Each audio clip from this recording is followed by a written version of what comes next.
ভীষণ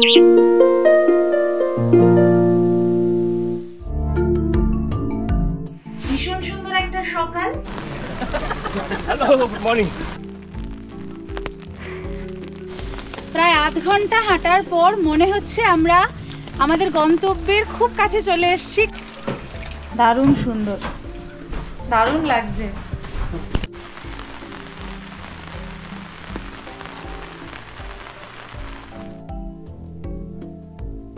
এই হোমস্টের একটা ঘর দেখাবো বলে নিয়ে এসেছি। আর আমাকে যদি জিজ্ঞেস করেন যে শ্রীখোলায় থাকবেন না শেপিতে থাকবেন, এনাদের সাথে যোগাযোগ করে আপনারা কিন্তু শেপি টু শেপি খুব সুন্দরভাবে সান্দাকফু ফালুট ট্রেক করে চলে আসতে পারবেন। মানে আপনারা যারা ট্রেক করে আসবেন গোর্খে থেকে সামানডেন হয়ে এই রামমাম থেকেই কিন্তু শ্রীখোলা আসতে হবে। শেপিতে এসে কতদিন থাকবেন, এটা একটা বড় প্রশ্ন। Hello and welcome back to our channel. আমি সম্পিতা আর আপনারা দেখছেন সম্পিতানু ব্লগস। আরও একটা সম্পূর্ণ নতুন ভিডিওতে আপনাদের সবাইকে জানাই অনেক অনেক স্বাগতম।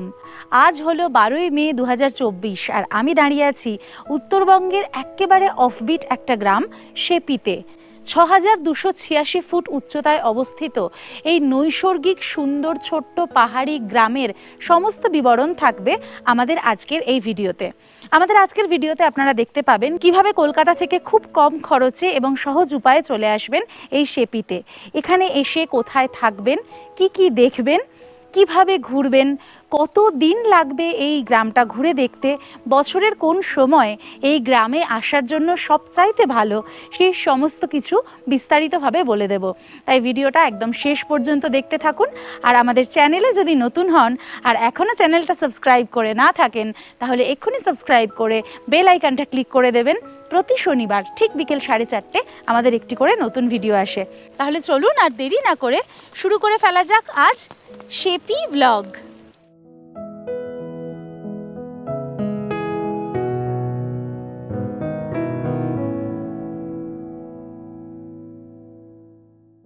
আমাদের গত পর্বের ভিডিওতে আপনারা দেখেছিলেন যে শ্রীখোলাতে কিভাবে আমরা প্রতারণার শিকার হয়েছিলাম এবং তার ফলে আমরা বাধ্য হয়েছিলাম ওখান থেকে শেপিতে চলে এসে এই হোমস্টেতে চেক ইন করার জন্য।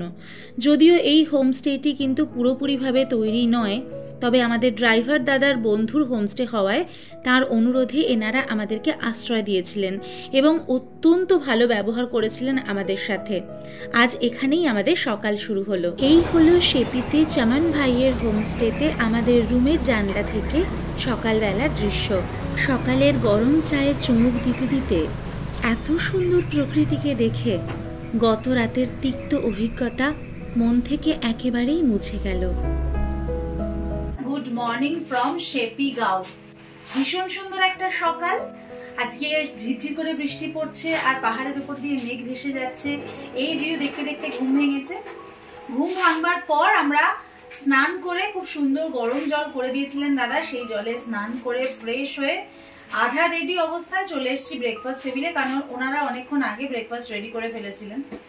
আমি একটু ফ্রেশ হয়ে আসতে দেরি করলাম। আজকে ব্রেকফাস্টে কি আছে দেখি। খুব সুন্দর রুটি, যে ছোট্ট ছোট্ট শুখা রুটি বলেন এনারা, এই রুটিগুলো এনারা দেন যে খুব ভালো লাগে খেতে।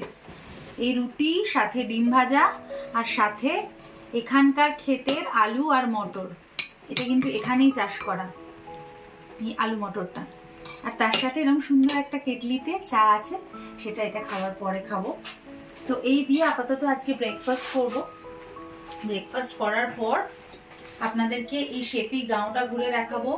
শেপির ওপরেও যাওয়ার ইচ্ছা আছে, আরো বেশ কয়েকটা জায়গা দেখানোর ইচ্ছা আছে। যদি বৃষ্টি সেভাবে না হয় তাহলে আশা করছি দেখাতে পারবো। পুরোটাই পায়ে হেঁটে ঘুরবো। আর ভিডিওটা শেষ পর্যন্ত দেখতে থাকুন, আশা করি ভালো লাগবে।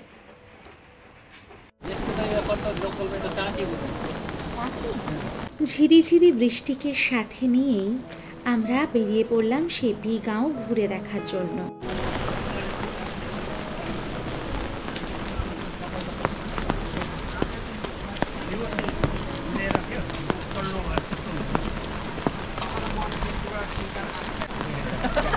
Hello, good morning.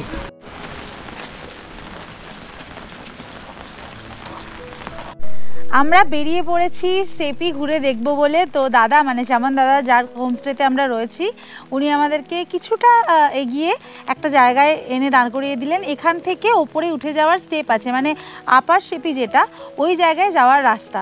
তো আমরা ওপরের দিকটাতে যাব। তার আগে দাদাকে আরেকবার ধন্যবাদ বলে দিই, থ্যাংক ইউ ভাইয়া ফর এভরিথিং जो आप कर रहे हैं কাল से। আর ফিরে আসবো দুপুরবেলা এসে, এখানে লাঞ্চ করার ইচ্ছা আছে। তো এখন আপাতত উপরের দিকে যাই। ठीक है थैंक यू। हाँ हाँ हाँ हाँ ठीक है फ़ोन कर देंगे। ठीक है थैंक यू। अच्छा बाय।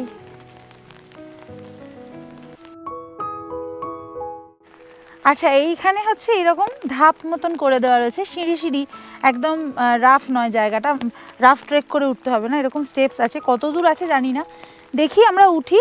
যদিও এখন বৃষ্টি পড়ছে আজকে, সেজন্য আমাদের বেরোতে একটু দেরি হয়ে গেল, বৃষ্টি ধরার অপেক্ষা করছিলাম। লোয়ার সেপি থেকে আপার সেপির দূরত্ব প্রায় 2.5 কিলোমিটার এবং এই সম্পূর্ণ রাস্তাটি হলো ঊর্ধ্বমুখী। যদি আপনার শারীরিক কোনো সমস্যা না থাকে তাহলে অবশ্যই এই ছোট্ট ট্রেকটি করে দেখতে পারেন। দেখুন এই হলো রাস্তা, একদম জঙ্গলের মধ্যে দিয়ে ছোট ছোট সিঁড়ি, সেখান থেকেই আস্তে আস্তে উপরের দিকে উঠছি আমরা। এখন কয়েকটা স্টেপ উঠে এসেই দেখুন কি নৈসর্গিক দৃশ্য, আর একদম নিচেই হলো আমাদের হোমস্টে। আশপাশের ভিউটা এখন ঠিক এই রকম।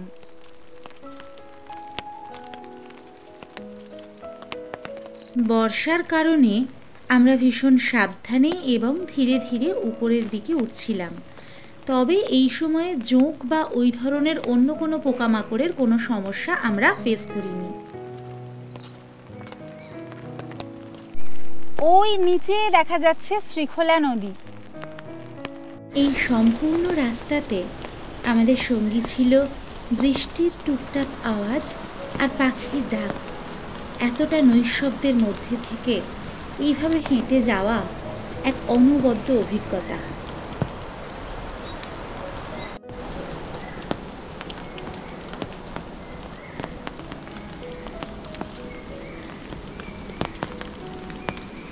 প্রায় 15 মিনিট আমরা উপরের দিকে উঠে এসেছি। রাস্তা কখনো খুব খাড়াই হয়েছে, কখনো একটু খাড়াই, কখনো এরকম সিঁড়ি করে দেওয়া রয়েছে, কখনো ফ্ল্যাট রয়েছে। বেশ সুন্দর লাগছে এই ঝিরিঝিরি বৃষ্টির মধ্যে দিয়ে পাহাড়ের ভেতর, জঙ্গলের ভেতরের রাস্তা দিয়ে এরকমভাবে উঠে যেতে। এখনো পর্যন্ত কোনো মানুষজন বা কোনো বাড়িঘর আমাদের চোখে পড়েনি। দেখি আর কতক্ষণ আমাদের উঠতে হয়, তারপর আমরা যেতে পারি একদম আপার সেপিতে।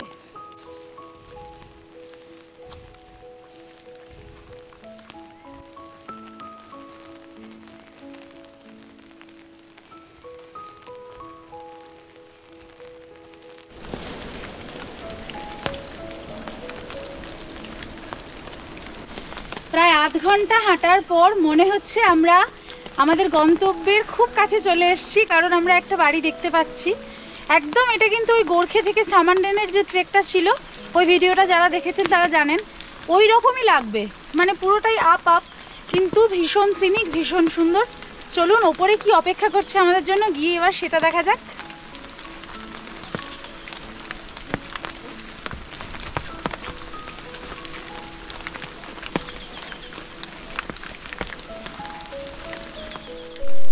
চলে এসেছি আমরা আপার সেপিতে।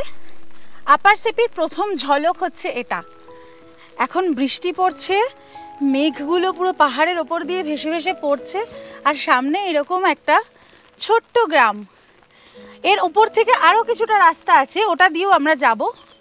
তবে যতদূর মনে হচ্ছে এটা কোনো একটা হোমস্টে, আমি খোঁজ নিয়ে আপনাদেরকে জানাচ্ছি। গাছগুলো কি সুন্দর কাটিং করে রাখা রয়েছে। যদিও প্রথমে হোমস্টে ভাবলেও আমরা পরে জানতে পেরেছিলাম এটি হলো এখানকার স্থানীয় মানুষের বাড়ি। তবে তাদের ইচ্ছা আছে এখানে একটি হোমস্টে তৈরি করার, এবং আমাদেরকে দেখে ওনারা যার পর নাই খুশি হয়েছিলেন এবং ওনাদের আতিথেয়তায় আমরা মুগ্ধ হয়ে গেছিলাম।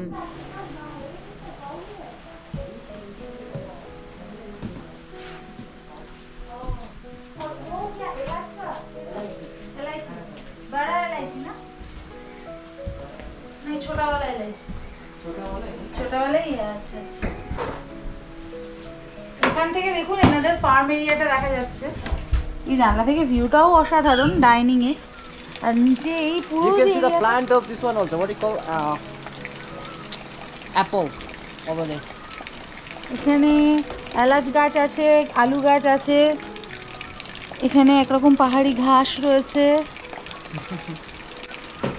দারুণ সুন্দর, দারুণ লাগছে। এখন এই হচ্ছে এখানকার মানুষদের হসপিটালিটি। আমরা ঘুরতে ঘুরতে জাস্ট এখানে এসে গেলাম, এই জায়গাটা দেখে আমাদের ভালো লাগলো, তো ভাই নিজের হাতে আমাদেরকে চা করে দিলেন। এখন এখানে ডাইনিং থেকে বসে এরকম অপূর্ব সুন্দর ভিউ দেখতে দেখতে চা খাচ্ছি। তাহলে চিন্তা করুন গতকাল শ্রীখোলাতে আমাদের কি অভিজ্ঞতা হয়েছিল আর আজ কি হলো।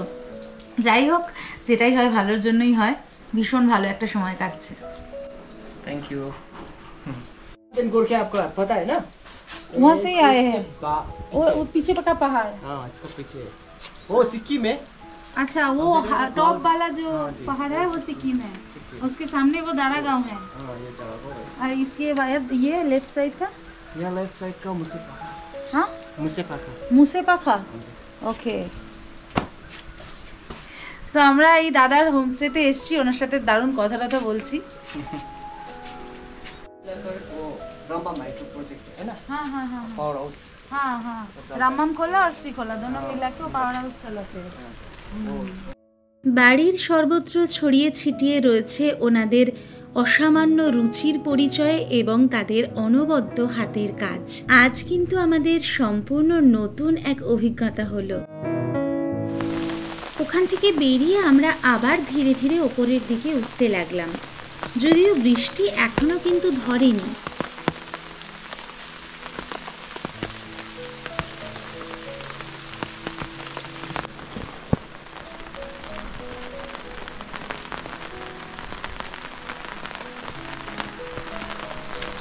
কিছুটা করে পথ উপরের দিকে উঠলেই এরকম একটা দুটো ছোট ছোট বাড়ি আপনার চোখে পড়বে, আর তার সামনে সাজানো সুন্দর ফুলের বাগান, আর সেখান থেকে চমৎকার দৃশ্য।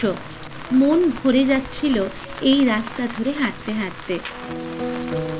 যতবারই ভাবছি যে এবার আমরা ফেরার পথ ধরব, কিছুতেই আর ফেরা হয়ে উঠছিল না।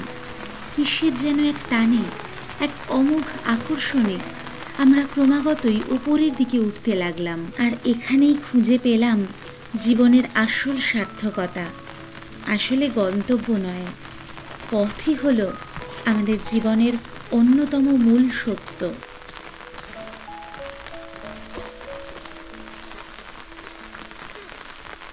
এখানকার মানুষেরও প্রধান জীবিকা হলো কৃষিকাজ, তাই পাহাড়ের ধাপে ধাপে এরকম কৃষি জমি আপনারা দেখতে পাবেন।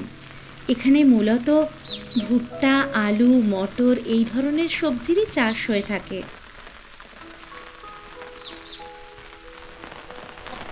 অনেকখানি পথ উঠে আপার শিপির অপূর্ব প্রাকৃতিক সৌন্দর্যকে দু চোখে মেখে ধীরে ধীরে আমরা ফেরার পথ ধরলাম। আমরা এখন ওপর থেকে নিচের দিকে নামছি, মানে সেপির যতদূর দেখিয়েছিলাম আপনাদেরকে তারপরেও আরও বেশ কিছুটা উঠেছিলাম। তো যাই হোক, বেশ কিছুটা রাস্তা নেমেই এসছি, প্রায় ম্যাক্সিমামটাই নেমে এসছি অ্যাকচুয়ালি। আর কিছুটা নামলেই নেমে যেতে পারবো।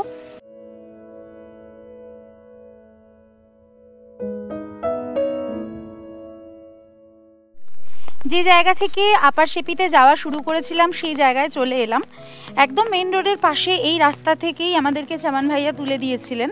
আর এখন যাব এই যে রাস্তা মেইন রোড, এটা ধরে সোজা, মানে এখান থেকে প্রায় 1 কিলোমিটার গেলেই কিন্তু আপনি পৌঁছে যাবেন শ্রীখোলা। আর এটা ফ্ল্যাট, একদম বাঁধানো পিচের রাস্তা। এখান থেকেই সোজা এখন শ্রীখোলার দিকে যাব, শ্রীখোলাটা আপনাদেরকে দেখাবো এবং শ্রীখোলায় গিয়ে গতকালকে রাত্রে শ্রীখোলায় আমাদের কি অভিজ্ঞতা হয়েছে সেই সবটাও আপনাদেরকে বিস্তারিত জানাবো।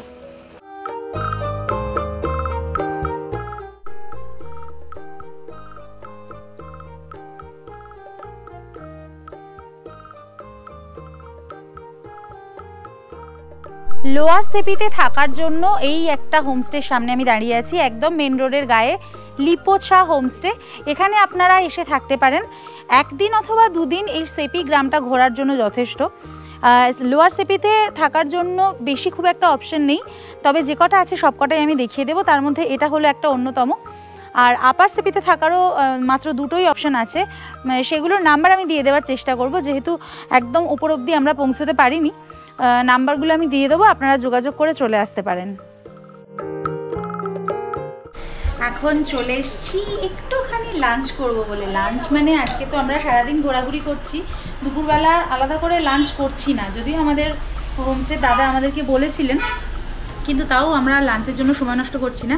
ওই যে হোমস্টেটার সামনে আমরা শ্যুট করলাম, মানে লিপোছা হোমস্টে, ওর ভেতরেই বসে আমরা এখন একটু এগ ওয়াই খেয়ে নেবো। দারুণ সুন্দর কোজি একটা ডাইনিং এরিয়া আছে, খেয়ে তারপরে আবার যাব শ্রীখোলার উদ্দেশ্যে।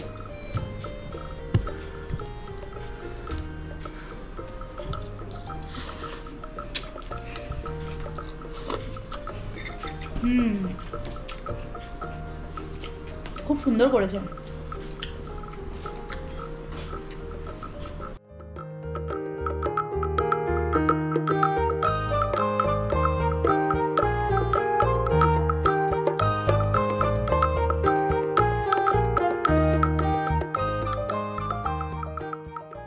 এই ডাইনিং এরিয়াতেই রয়েছে সান্দাকফু এবং ফালুটের অন্যতম শৃঙ্গগুলির দারুণ একটা ছবি। পরে জিজ্ঞাসা করে জানতে পেরেছিলাম যে এনারা এখান থেকে সান্দাকফু এবং ফালুট ট্রেক অর্গানাইজ করে থাকেন। বাইরে বেরিয়ে দেখলাম বৃষ্টি একেবারেই ধরে গেছে। শ্রীখোলার দিকে যাবার আগে ভাবলাম এই হোমস্টের একটা ঘর আপনাদেরকে দেখিয়ে দিলে কেমন হয়। চলুন এই হোমস্টের একটা ঘর আপনাদেরকে দেখিয়ে দিই, তারপর আমরা যাব শ্রীখোলার দিকে। মেইন রোড থেকে কয়েক ধাপ নিচে নেমে এরকম একটা সরু প্যাসেজের মধ্যে থেকে আপনাকে পৌঁছে যেতে হবে এখানকার রুমে। লিপোছা হোমস্টের অসাধারণ সুন্দর একটা ব্যালকনিতে দাঁড়িয়ে আপনাদেরকে এই হোমস্টের একটা ঘর দেখাবো বলে নিয়ে এসেছি। এই হোমস্টের একটা রুম আপনাদেরকে দেখিয়ে দেবো, তাহলে আপনারা বুঝতে পারবেন যে এই হোমস্টের ভিতরটা ঠিক কীরকম। চলুন রুমটা দেখে নিই, মানে যে রুমের সাথে অ্যাটাচড এই ব্যালকনিটা, সেখানে আমি দাঁড়িয়েছিলাম। এই রুমটা একটু দেখুন। এটা হচ্ছে 1 2 3 4 বেডের একটা রুম। 4টে এরকম আলাদা আলাদা সিঙ্গেল বেড এইভাবে রাখা রয়েছে। পুরো রুমটা কিন্তু বেশ বড় সড়ো স্পেসিয়াস একটা রুম। এই বেড ছাড়াও দুদিকে একদম ওপেন জানলা রয়েছে, দুদিক থেকেই আপনারা দারুণ সুন্দর অপূর্ব ভিউ পাবেন। আর আলাদা করে ইকুইপমেন্টস বলতে এই রুমে সেরকম কিন্তু কিছু নেই। ছোট্ট ছোট্ট ওই সাইড টেবিল, এটা হচ্ছে দরজা, এখান থেকে আপনি এন্ট্রি করবেন। এইরকম একটা সাইড টেবিল আছে, প্রত্যেকটাতেই ব্ল্যাঙ্কেট তো দেওয়াই রয়েছে। আর বাথরুমটা আমি সুইচ দেখতে, হ্যাঁ এই যে বাথরুমটাও কিন্তু বেশ পরিষ্কার পরিচ্ছন্ন, এবং সবচেয়ে বড় কথা গিজার রয়েছে দেখতে পাচ্ছি ডান দিকে উপরে। শাওয়ার গিজার সবটাই রয়েছে। এই হোমস্টেটা খুব অর্গানাইজড লাগছে আমার কাছে, বেশ ভালো লাগছে। বেসিন দেখুন, বাথরুমের মধ্যে একটা জুতোও দেওয়া রয়েছে। আর এই হলো ব্যালকনি, যেখানে আমি দাঁড়িয়েছিলাম কিছুক্ষণ আগে। এবার ব্যালকনি থেকে আপনারা জাস্ট ভিউটা দেখুন, কি অসাধারণ সুন্দর ভিউ। এবং এখান থেকে কিন্তু আপনারা শ্রীখোলাকে দেখতে পাবেন, মানে শ্রীখোলা যে নামে এই জায়গা পরিচিত, মানে এর একটু আগেই সেই শ্রীখোলা এখান থেকে পরিষ্কার দেখা যাচ্ছে। আর সামনে দেখুন পুরো এই ভিউ, একদম দূরের পাহাড় পর্যন্ত সমস্ত ভিজিবল। একটু আগে পর্যন্ত মেঘে ঢেকেছিল, এখন ক্লিয়ার হয়ে গেছে। চারপাশটা অসম্ভব সুন্দর। যেমন পাখি রয়েছে তেমন দেখুন এখানে লেবু গাছে কত লেবু হয়ে রয়েছে। ওই যে নিচের হোমস্টেটা দেখতে পাচ্ছেন, এই যে নিচে এই বাড়িটা দেখা যাচ্ছে না, এটাও কিন্তু এনাদেরই। তো এনাদের রুম ট্যারিফ মোটামুটি ওই 1000 থেকে 1200-র মধ্যে। আপনারা আসবেন যখন ফোন নাম্বারে ফোন করে তারপর চলে আসবেন। আর আমরা আছি ওই যে টপ ওই জায়গাটাতে, ওইখানটাতে আমরা আছি। এই রাস্তা দিয়ে চলে গেলেই ওখানে চলে যাওয়া যাবে। এবার বলি যে কিভাবে আপনারা কলকাতা থেকে খুব সহজে শেপিতে আসবেন। আর এখানে আসার জন্য প্রথমে কলকাতা থেকে শিয়ালদা অথবা হাওড়া থেকে ধরে নিতে হবে আপনাকে নিউ জলপাইগুড়ি স্টেশনে আসা কোনো ট্রেন, মানে সেটা উত্তরবঙ্গ এক্সপ্রেস হতে পারে, দার্জিলিং মেল হতে পারে, কামরূপ হতে পারে। সকাল সকাল চলে আসুন নিউ জলপাইগুড়ি স্টেশনে। নিউ জলপাইগুড়ি স্টেশনে আসার পর সেখান থেকে একটা গাড়ি নিয়ে বা শেয়ার কার নিয়ে চলে আসুন দার্জিলিং মোড়ে। নিউ জলপাইগুড়ি স্টেশন থেকে বেরোলেই আপনারা দার্জিলিং মোড়ে আসার অটো বা টোটো পেয়ে যাবেন। দার্জিলিং মোড় থেকে এই শেপি আসার জন্য শেয়ার গাড়ি ছাড়ে। তো শেয়ার গাড়িতে ওখান থেকে প্রায় 6 ঘন্টা মতো টাইম লাগবে, মানে দার্জিলিং মোড় থেকে এই শেপি অবধি আসতে। 6 ঘন্টা এখানে আসার জন্য সময় হাতে রাখবেন এবং 6 ঘন্টা আসতে আপনাদের ভাড়া পড়বে শেয়ার গাড়িতে মোটামুটি 600 টাকা মতন। মানে কলকাতা থেকে যদি আপনারা স্লিপার ক্লাসে আসেন ধরে নিই 350 টাকার টিকিট আর 600 টাকা, প্রায় 1000 টাকার মধ্যেই আপনারা কিন্তু এখানে পৌঁছে যাবেন। আর আমরা কিভাবে এখানে এলাম সেটা জানার জন্য, মানে আমরা তো ছিলাম গোর্খে থেকে এখানে কিভাবে এলাম সেই পুরো জার্নিটা দেখার জন্য আমার গত পর্বের ভিডিওটা দেখে নেবেন, আমি আই বাটনে লিঙ্ক দিয়ে দিলাম। তাও শর্টে আমি বলে দিচ্ছি, গোর্খে থেকে আমরা হেঁটে এসেছিলাম ভারেঙে 4 কিলোমিটার ট্রেক করে, ভারেং থেকে এসেছিলাম জোরথাং শেয়ার গাড়িতে এবং জোরথাং থেকে এসেছিলাম এই শেপিতে। তো পুরো জার্নিটা দারুণভাবে আমি শেয়ার করেছি, সমস্ত ভাড়া ডিটেলস সব কিছু বলা আছে, প্লিজ ভিডিওটা দেখে নেবেন, আপনাদের খুব ভালো লাগবে ওই জার্নিটা দেখতে। আর এখন আমরা শেপি থেকে হেঁটে হেঁটে যাচ্ছি শ্রীখোলার দিকে, যেটা বলছিলাম এখান থেকে মাত্র 1 কিলোমিটার থেকে একটু বেশি রাস্তা হবে, আর এরকম বাঁধানো পিচের রাস্তা আছে, কোনো অসুবিধা নেই। শ্রীখোলায় গিয়ে আপনাদের শ্রীখোলাটাও এই ভিডিওতেও দেখাবো আর শ্রীখোলা সম্পর্কে কিছু কথাও বলবো।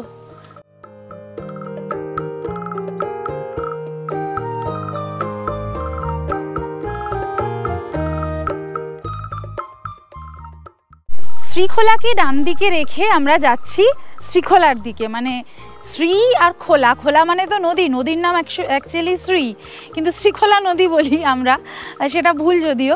তো যাই হোক, শ্রীখোলাকে ডান দিকে রেখে আমি যাচ্ছি। আর আমাকে যদি জিজ্ঞেস করেন যে শ্রীখোলায় থাকবেন না শেপিতে থাকবেন, কারণ দুটোই খুব ভালো লোকেশন এবং এতটা কাছাকাছি, আমি আপনাদেরকে 100-র মধ্যে 100 বারই বলবো শেপিতে থাকুন, অবশ্যই শেপিতে থাকুন এবং নেপালি গেস্ট হাউসে থাকুন। মানে এখানকার লোকাল মানুষদের যে গেস্ট হাউসগুলো রয়েছে বা হোমস্টেসগুলো রয়েছে সেখানে থাকুন, এছাড়া একদম অন্য কোথাও থাকার কথা ভাববেনই না। বিশেষ করে ফ্যামিলি নিয়ে যারা আসবেন তারা তো ভাববেনই না, যারা একটু সুন্দর ছিমছাম পরিষ্কার পরিচ্ছন্নভাবে থাকতে পছন্দ করেন। এটা আমার নিজের একদম ব্যক্তিগত অভিজ্ঞতা থেকে বলছি, আচার ব্যবহার থেকে শুরু করে সমস্তটাই কিন্তু আকাশ আর পাতাল পার্থক্য পাবেন। তাই আমার পরামর্শ, দুটোর মধ্যে শ্রীখোলা এবং শেপির মধ্যে অবশ্যই শেপিতে থাকুন এবং অবশ্যই নেপালি হোমস্টেজে, এবং যে হোমস্টেজগুলোর ডিটেল আমি দিয়ে দিচ্ছি এই ডেসক্রিপশনে, সেইগুলোতে আপনারা চোখ বন্ধ করে থাকতে পারেন।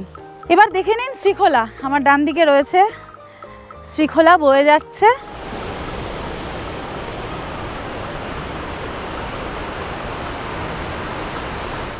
কৃষিকাজের সঙ্গে সঙ্গে গবাদি পশুপালনও কিন্তু এই অঞ্চলের মানুষের আরও একটি প্রধান জীবিকা। আমরা এসে গেছি শ্রীখোলাতে। আমি যেটা বারবার বলছিলাম যে এখানে আসার যে তিক্ত অভিজ্ঞতা গতকাল হয়েছে আমাদেরকে, সেটা বিস্তারিত বলবো। তো প্রথম যেটা কথা সেটা হচ্ছে, শ্রীখোলাতে আমরা আমাদের হোমস্টে বুক করে রেখেছিলাম, শ্রীখোলা পানকর্মা হোমস্টে বা প্যানকর্মা হোমস্টে, যেটা একদম আপার শ্রীখোলায় অবস্থিত। সেটা বুক করার সময় কিন্তু একবারও আমাদেরকে জানানো হয়নি যে সেখানে কোনো গাড়ি যায় না, সেখানে কোনো শেয়ার ক্যাব যায় না, এবং শেয়ার ক্যাব থেকে নেমে 500 টাকা দিয়ে গাড়ি রিজার্ভ করে কিছুটা গিয়ে তারপর সেখান থেকে নেমে আরও প্রায় 40 মিনিট 45 মিনিট ট্রেক করে তারপরে পৌঁছতে হয় সেই হোমস্টেতে। সেটা খুব একটা প্রবলেম হতো না যদি আমরা আগে থেকে জিনিসটা জেনে রাখতাম, তার কারণ আমাদের সাথে অনেক লাগেজ ছিল, আমরা তো শুধুমাত্র ট্রেক করতে আসিনি, কিন্তু অত লাগেজ নিয়ে। আর কালকে আমরা এখানে পৌঁছেছিলাম, আপনারা দেখেছেন তখন প্রায় 5:30 বেজে গেছে। তো ওই সন্ধেবেলা ওই রকমভাবে জঙ্গলের মধ্যে দিয়ে ট্রেক করে যাওয়া এক কথায় আমাদের পক্ষে অসম্ভব ছিল। কিন্তু প্যানকর্মা হোমস্টের যিনি দাদা, তাসি দাদা, খুবই ভালো, এমনিতে উনি এসছিলেন, আমাদেরকে ওয়েলকাম করেছেন, আমাদের অসুবিধার কথা বুঝে উনি এইখানে একদম শ্রীখোলার পাশে, মানে শ্রীখোলা ব্রিজের একদম কাছে একটি হোমস্টেতে আমাদেরকে নিয়ে গেলেন। ওনার জানাশোনা, বললেন যে আপনারা এখানেই থেকে যান, তাহলে আপনাদের ভালো হবে, কারণ বারবার আপনাদের আপ ডাউনও করতে হবে না, আর আপ ডাউন করতে গেলেও আপনাদের গাড়ি রিজার্ভ করেই যেতে আসতে হবে, সেটাও একটা সমস্যা। তো সেই জন্য আমরা গেলাম একটা হোমস্টেতে। সেখানে গিয়ে প্রায় আমরা চেক ইন করে ফেলেইছিলাম, কিন্তু নানান রকমের নেগেটিভ অভিজ্ঞতা হতে থাকলে একটার পর একটা। প্রথমত আমরা জিজ্ঞেস করেছিলাম প্রথমেই যে গরম জলের কি ব্যবস্থা আছে, জানানো হয়েছিল ইমার্শন দেওয়া হবে, কিন্তু তারপরে তাসি দাদা আমাদেরকে দিয়ে এখানে চলে যাওয়ার পরে জানানো হলো ইমার্শন 15 মিনিট কমপ্লিমেন্টারি, আর বাদবাকি 50 টাকা করে 1 বালতি জলের জন্য দিতে হবে। তারপর থেকে আমরা 2 দিন থাকবো, তো ডেফিনেটলি 15 মিনিট ইমার্শনে হবে না, হাত মুখ ধোয়া স্নান সব কিছুই আমাদেরকে গরম জলে করতে হবে। কালকেও আমরা রাত্রিবেলা স্নান করব ভেবেছিলাম, যাই হোক সেটা গেল। তারপরে আপনার বাথরুমে গিয়ে দেখলাম যে জল নেই, তারপরে আমরা শ্যুট করতে বেরিয়ে গেলাম লাগেজগুলো ওখানে রেখেই। যেহেতু লাইট পড়ে যাচ্ছিল, শ্যুট করে গিয়ে যখন আমরা স্ন্যাক্সের কথা বললাম, আমাদের বলা হলো যে ওটাও প্যাকেজে নেই, প্যাকেজের বাইরে, এবং নানান রকমের মানে বাঁকা টাড়া কথা আর কি, যেটাকে বলা হয়। এ ধরনের কথা শুনতে আমরা সাধারণত অভ্যস্ত নই, এবং সব কিছুতেই ওনার এক্সট্রা চার্জ লাগবে, এরকমই একটা ব্যাপার মনে হলো আমাদের। তো সে কারণে আমরা ঠিক করলাম যে না, এইভাবে তো থাকা যাবে না, আমরা 2 দিন থাকবো, আমরা পিসফুলি থাকতে চাই। এত সুন্দর একটা জায়গায় এসে প্রকৃতির মধ্যে শান্তিতে যদি না থাকতে পারি, এরকম একটা মানসিক অশান্তি নিয়ে তো একটা জায়গায় থাকা যায় না। তো সেই জন্য আমরা সেখানে আর চেক ইন করলাম না আর কি, সেখান থেকে লাগেজপত্র নিয়ে বেরিয়ে গেলাম। এবং যার কথা বলছি তিনি কিন্তু একজন বাঙালি এবং ভদ্র মহিলা, লিজে এখানে একটি হোমস্টে চালান। আমাদের তার ব্যবহার দেখে মনে হলো হয়তো উনি এবার বলবেন যে সকালবেলার ব্রেকফাস্টটিও আমাদের প্যাকেজের মধ্যে নেই। তো সেই কারণেই আমরা এই সিদ্ধান্ত নিলাম যে আমরা এখানে থাকবো না, এরকমভাবে থাকা যায় না। সেই কারণে আমরা বেরিয়ে চলে আসার সিদ্ধান্ত নিই, এবং সেই সিদ্ধান্তটা যে একেবারে সঠিক সিদ্ধান্ত ছিল সেটা আমরা খানিকক্ষণ বাদেই বুঝতে পারলাম। এবং এটা ছাড়াও আরও বাকি 2 হোমস্টেতে গেলাম, সেখানেও অত্যন্ত বাজে অভিজ্ঞতা। একটিতে তো কোনো রুম নেই, অকুপায়েড, তা সত্ত্বেও সেই ভদ্রলোক মানে কেন জানি না কীরকমই একটা ব্যবহার করলেন। আর একটা জায়গায় আমরা রুম দেখে গেলাম, লাগেজটা নিয়ে আসবো তখন আমরা যখন ফোন করছি, তখন ভদ্রলোক বললেন যে না, যে রুম দেখে গেলেন ওই রুমটা দিতে পারবো না। জানি না সন্ধেবেলা 6টা সাড়ে 6টার সময় কেন হঠাৎ কোথায় গেল রুমটা। সেটি হচ্ছে ব্রিজ পেরিয়ে, মানে শেপি যাওয়ার দিকে রাস্তাতেই পড়বে। এর একটিও হোমস্টের নাম আমি বলছি না, আপনারা যারা এখানে এসেছেন তারা বুঝতে পারবেন। সেই জন্যই আমি বারবার বলছিলাম যে এখানে আসলে একটু মানে নিজেরা চিন্তাভাবনা করেই আসবেন। বেসিক্যালি এখানে ট্রেকাররা বেশি আসেন, তারা এই জিটিএ হাটটাই ব্যবহার করেন, কিন্তু জিটিএ হাটে তো ফ্যামিলি নিয়ে আসা সম্ভব নয়, থাকা একটু অসুবিধা, বাচ্চা নিয়ে আসলে তো আরও অসুবিধা, এবং ওখানে অ্যাটাচ বাথরুম নেই, মহিলাদের পক্ষেও একটু সমস্যা হয়। তো যাই হোক, যারা সেটা অ্যাভেল করতে পারবেন তো খুব ভালো। আদারওয়াইজ আমি সবসময় বলবো মাত্র 1-1.5 কিলোমিটার ডিস্টেন্সে শেপিতে আপনারা থাকুন, খুবই ভালো লাগবে, খুবই ভালো অভিজ্ঞতা। ওখানে যে কটি হোমস্টে আছে প্রত্যেকটি ভালো, প্রত্যেকের ব্যবহার ভালো, হোমস্টে যেরকম হওয়া উচিত একদম সেরকম। এবং এখানে কিন্তু হোমস্টের ভাড়াও একটু বেশি, মানে প্রথমে আমাদের কাছে চাওয়া হয়েছিল 1400 টাকা পার হেড পার ডে, কিচ্ছু এমন আহামরি রুম না, খুবই পাতি একদম সিম্পল রুম। এবং তারপরে আরেকটি হোমস্টেতে চাওয়া হলো 1650 টাকা, সেটা যদিও লাস্ট অবধি 1500 টাকায় এসে দাঁড়িয়েছিল। তো যাই হোক, এই সমস্ত কিছু হওয়ার পর কালকে আমরা রীতিমতো হোমলেস অবস্থায়, আশ্রয়হীনভাবে শ্রীখোলা ব্রিজের নিচে দাঁড়িয়ে আমাদের যিনি ড্রাইভার দাদা ছিলেন, যার গাড়িতে আমরা রিম্বিক থেকে এই অবধি এসেছিলাম, আপনারা দেখেছিলেন, সেই দাদাকে ফোন করি একদম হেল্পলেস অবস্থায়। তখন বাজে রাত্রি 7টা, সাড়ে 7টা। তখন সেই দাদা আমাদেরকে গাড়ি নিয়ে এসে আমাদেরকে পিক আপ করেন সমস্ত লাগেজ নিয়ে। উনি বলেন যে আপনারা কোনো চিন্তা করবেন না, সেরকম হলে আমাদের বাড়িতে আপনাদেরকে রাখবো, কিন্তু একদম টেনশন করবেন না, আমি আপনাদের নিয়ে যাচ্ছি বলে উনি নিয়ে গিয়ে তারপরে যা হলো সেটা তো আপনারা সবটাই জানেন। তো এই ছিল গতকালকের সমস্ত অভিজ্ঞতা। দেখুন, আপনাদের সাথে গল্প করতে করতেই কিন্তু শ্রীখোলা এসে পৌঁছে গেলাম। আমরা প্রচুর শ্যুট করেছি, ভিডিও করেছি, এই সমস্ত করে আমাদের প্রায় আধ ঘন্টা মতো সময় লেগেছে। কিন্তু যদি আপনারা ডিরেক্ট হেঁটে চলে আসেন 10 মিনিটের বেশি লাগার কথা নয় শেপি থেকে এটা। আর আসার সময় একদম ঢালু রাস্তা, যাওয়ার সময় হয়তো ওটাই 20 মিনিট লাগবে, কিন্তু 10 মিনিটে আপনারা এসে পৌঁছে যেতে পারবেন শ্রীখোলাতে। আর শ্রীখোলাতে দেখবার মতো বলতে এই শ্রীখোলা নদী আর শ্রীখোলার ব্রিজটাই রয়েছে। তো এটা এসে ঘুরে দেখে চলে যাওয়াটা এমন কিচ্ছু ব্যাপার নয়। আর এই যে দেখুন, শ্রীখোলা ব্রিজ কিন্তু দেখা যাচ্ছে, একদম এখানে চলে এসেছি, ব্রিজের কাছেও নিয়ে যাচ্ছি আপনাদের। এই রাস্তা ধরেই আপনারা আসবেন, এই রাস্তা ধরেই গতকালও আমরা এসেছিলাম। শেয়ার গাড়িগুলো কিন্তু এই অবধি আসে, মানে শ্রীখোলার যে শেয়ার ক্যাবগুলো এই অবধি আসে। এবার যারা ট্রেকার আছেন তারা হয়তো অনেকে ভাবছেন যে শ্রীখোলা ছাড়া তো ফেরার পথ নেই, আপনাদের আসার সময় শ্রীখোলাতেই স্টে করে যেতে হবে। একদমই সেটা নয়। আমি শেপি থেকে ট্রেক শুরু হয় সান্দাকফু ফালুট এবং শেপিতেই ফিরে আসে। এই রকম একদম গুড অর্গানাইজারের নাম্বার আমি স্ক্রিনে দিয়ে দিচ্ছি, এনাদের সাথে যোগাযোগ করে আপনারা কিন্তু শেপি টু শেপি খুব সুন্দরভাবে সান্দাকফু ফালুট ট্রেক করে চলে আসতে পারবেন। একদম একই ভাড়া, 1200 টাকা করে গাইডের যা ভাড়া থাকে পার ডে, সেই রকম ভাড়াতেই সমস্তটা সুন্দর করে ওনারা অ্যারেঞ্জ করান। ইভেন আমার সাথে একজন ভদ্রলোকের, ওর ক্ষেত্রে এক ভদ্রলোকের আমার সাথে দেখাও হয়ে গিয়েছিল, উনি কিন্তু শেপি থেকেই যাচ্ছিলেন একজন গাইড নিয়ে, একদম দারুণ সুন্দরভাবে উনি কিন্তু ট্রেক করছেন। তো তো আপনারা যারা ট্রেক করতে চান তাদের জন্য এই ইনফরমেশনটা কিন্তু খুব জরুরি বলে আমার মনে হয়।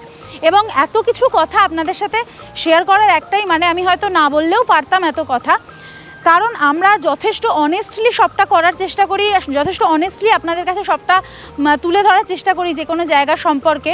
তো আমার একদমই মনে হয় না যে শ্রীখোলায় এসে থাকার কোনো মানে আছে। এই ব্রিজ এবং এই প্রাকৃতিক সৌন্দর্য আপনি কিন্তু সেপি থেকে সমানভাবেই উপভোগ করতে পারবেন। আমার তো মনে হয় ওটা আরও বেশি সিনিক, ওটা আরও বেশি সুন্দর, এবং যেখানে থাকবেন সেই জায়গাগুলো আরও অনেক বেশি সুন্দর। এবং যে কটা হোমস্টে আছে এই ব্রিজের আশেপাশে সব কটাই কিন্তু বাঙালি বেশিরভাগ, এবং খুব একটা ভালো বলে আমার মনে হয় না। আপার শ্রীখোলায় যেগুলো আছে সেইগুলো হয়তো একটু ভালো হবে, কিন্তু সেখানে যেতে গেলে অনেকটাই কাঠখড় পোড়াতে হবে। যদি নর্মাল ট্যুরিস্ট হন সেক্ষেত্রে আমি 100% রেকমেন্ড করব আপনারা সেপিতেই থাকুন।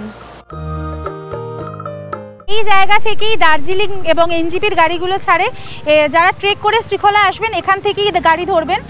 আর এখান থেকে যারা গাড়ি ধরবেন না, মানে যারা সেপিতে থাকবেন ভাবছেন, তারা এই গাড়ির নাম্বার আমি স্ক্রিনে দিয়ে দেবো, এখানে ফোন করে আগে থেকে বুক করে রাখলে এই গাড়ি কিন্তু সেপির ওপর থেকেই যাবে, ওখান থেকেই আপনারা গাড়িতে উঠে যেতে পারবেন।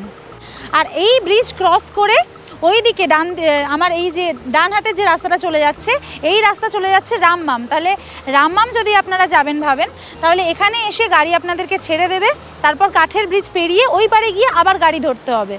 তবে হ্যাঁ, পাশেই একটা লোহার ব্রিজ তৈরি হচ্ছে, এই ব্রিজ কমপ্লিট হয়ে গেলে কিন্তু এখান থেকে গাড়ি চলাচল সহজে হয়ে যাবে। গতকাল রাত্রে দেখা হয়েছিল ওদের সাথে, এখনও পর্যন্ত ওরা কিন্তু আমাদের সাথ ছাড়েনি। আর গতকাল ঠিক রাত 8টার সময় যখন আমি দাঁড়িয়েছিলাম এই শ্রীখোলা ব্রিজের ঠিক এই জায়গাতেই দাঁড়িয়েছিলাম, ঘুটঘুটে অন্ধকার এবং চারপাশে ঘন জঙ্গল আর মুষলধারে বৃষ্টি হচ্ছিল। এতটাই অসহায় লাগছিল, রীতিমতো চোখে জল এসে যাওয়ার মতো অবস্থা। এত বছর পাহাড়ে আসছি, এত জায়গায় থেকেছি, এরকম তিক্ত অভিজ্ঞতা আজ অবধি জীবনে হয়নি। পাহাড়ে কেন, এতদিন এত জায়গায় ঘুরে বেড়াচ্ছি, সারা ভারতবর্ষ ঘুরছি, এই অভিজ্ঞতা কিন্তু আজ অবধি কোনো দিন কোনো জায়গায় গিয়ে হয়নি, এই রকম তিক্ত অভিজ্ঞতা। যাই হোক, এখানে দাঁড়াতেও এখন ট্রমা লাগছে, কালকের অভিজ্ঞতার কথা বারবার মনে আসছে। তো সেই সমস্ত নেগেটিভিটিকে শ্রীখোলার জলে ধুয়ে দিয়ে আমরা এখন আবার একটা পজিটিভ এনার্জি নিয়ে শ্রীখোলা ব্রিজটা পার করি। চলুন।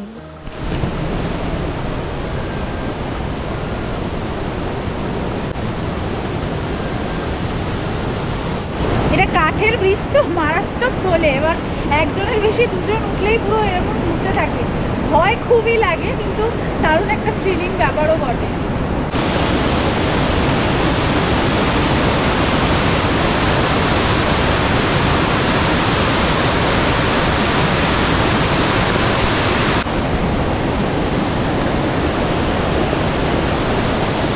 এখন আমি শ্রীখোলার যে জায়গায় দাঁড়িয়ে আছি সেখান থেকে আমার ডান হাতের রাস্তাটা চলে যাচ্ছে আপার শ্রীখোলা, মানে যে শ্রীখোলা গ্রাম আছে সেই দিকে, আর আমার বাঁ দিকে যে রাস্তাটা উঠে যাচ্ছে এই রাস্তা চলে যাচ্ছে রামমামের দিকে।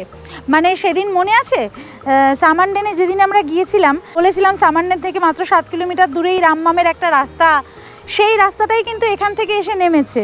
মানে আপনারা যারা ট্রেক করে আসবেন গোর্খে থেকে সামানডেন হয়ে, এই রামমাম থেকেই কিন্তু শ্রীখোলা আসতে হবে। এই জায়গা থেকেই কিন্তু ছাড়ে রামমাম যাওয়ার শেয়ার কার। আর এখান থেকে মাত্র 11 কিলোমিটার দূরেই কিন্তু সামানডেন, মানে এখান থেকে 4 কিলোমিটার গেলে পৌঁছে যাব রামমাম, আর সেখান থেকে 7 কিলোমিটার শুধুমাত্র হাঁটা পথ। ওই রাস্তায় কিন্তু আর কোনো গাড়ি যাতায়াত করতে পারবে না, ট্রেক করেই যেতে হবে। দুপুর 12টা পর্যন্ত এখান থেকে শেয়ার কার পাওয়া যায় রামমাম যাওয়ার জন্য। সেপিতে এসে কতদিন থাকবেন, এটা একটা বড় প্রশ্ন। একদিনে কিন্তু আপনি সেপি গ্রামটা আর আশপাশটা ভালোই ঘুরে দেখে নিতে পারবেন, এই শ্রীখোলা সাইডটাতে এসেও ঘুরে যেতে পারবেন। তবে আমার পরামর্শ থাকবে, যদি হাতে সময় থাকে 2 দিন অন্তত থাকুন, মানে 2 nights 3 days এরকম একটা প্রোগ্রাম করলে আপনাদের খুব বেশি ভালো লাগবে, মানে জায়গার ফ্লেভারটাকে একটু বেশি ভালোভাবে নিতে পারবেন। আর চাইলে আপনারা গাড়ি বুক করে লোকাল সাইট সিইংও করে নিতে পারেন। আর যারা ছোট ছোট হাইক করতে পছন্দ করেন আমাদের মতো, তারাও কিন্তু ছোট্ট ছোট হাইক করতে পারেন, এখান থেকে অনেক ছোট ছোট হাইক রুট আছে, সেটা করতে পারেন। তাই আমার রেকমেন্ডেশন থাকবে মিনিমাম 2 দিন। এটা এতই সুন্দর একটা জায়গা, এই সেপি, বছরের যে কোনো সময় চাইলে আপনারা এখানে চলে আসতে পারেন, গাড়িতে করে তো যে কোনো সময় আসতেই পারেন। খাতায় কলমে যদিও অক্টোবর থেকে ডিসেম্বর মাস পর্যন্ত আসলে বেশি ভালো লাগবে এটা বলা আছে, তবে এই বিউটি দেখতে গেলে আপনাদের কিন্তু বর্ষাকালেই আসতে হবে। কিছুটা সময় এখানে কাটানোর পর গোধূলির আলো গায়ে মেখে শ্রীখোলা থেকে সেপির হোমস্টের উদ্দেশ্যে হাঁটা পথে পাড়ি দিলাম। আমরা বহুদিন ধরেই ভাবছিলাম যে এতবার পাহাড়ে আসি, এত নেপালি মানুষদের সাথে থাকি, কিন্তু কোনোদিন এখানকার একদম অথেন্টিক যে খাবার সেল রুটি সেটা কোনোদিন টেস্ট করা হয়নি। তো ভাগ্য চক্রে আজকে আমাদের সামনে রয়েছে সেল রুটি। জানতামই না, আননোয়িংলি আজকে দিদি আমাদের জন্য তৈরি করেছেন সন্ধ্যাবেলা স্ন্যাক্সে এরকম সুন্দর দুধ চা আর এই সেল রুটি। আমি লাইফে প্রথমবার সেল রুটি টেস্ট করব, এর আগে কোনোদিন টেস্ট করিনি, দেখেছি অনেকবার, খাওয়ার ইচ্ছা ছিল।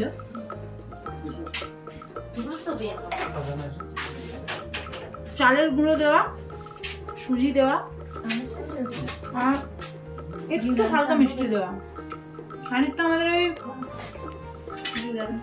মালপোয়ার একটু শক্ত ভার্জন এরকম বলতে পারি, তবে বেশ সুন্দর। চায়ের সাথে স্ন্যাক্সের জন্য বেশ ভালো। আমাদের আজকের ভিডিওটা যদি ভালো লেগে থাকে তাহলে অবশ্যই ভিডিওটাতে একটা লাইক করে দেবেন, কমেন্টের মাধ্যমে আপনাদের মূল্যবান মতামত আমাদেরকে জানাবেন, শেয়ার করবেন সকলের সাথে এবং অবশ্যই অবশ্যই অবশ্যই সাবস্ক্রাইব করতে ভুলবেন না সম্পিতানু ব্লগস অন ইউটিউব।